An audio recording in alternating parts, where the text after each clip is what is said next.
The third main reason the world is moving away from the dollar quickly is exported inflation. The United States printed a lot of money during the COVID-19 pandemic, and they may not have felt the effects of that, but the rest of the world did. They exported their inflation to other parts of the world. And the world was like, man, these guys are abusing their power, right? Because we're using their currency, they're printing more and more money, decreasing the value of the dollar, decreasing our investment in terms of the dollars that we have in their reserves.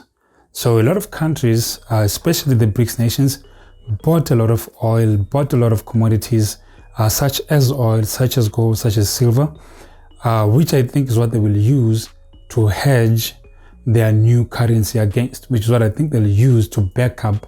They'll use these commodities to back up this new currency.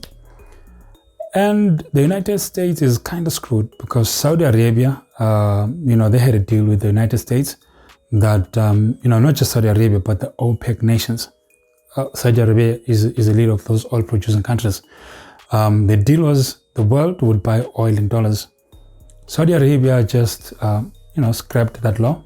They're now trading with China using the Chinese yuan. And it seems like that trend is going to continue. Guys, the world is moving away from the dollar, and whether the Americans like it or not, it's happening. Every empire comes and goes. But I don't think the Americans are helping themselves by forcing down their own ideologies and beliefs down the throats of other nations. I think that is working against them.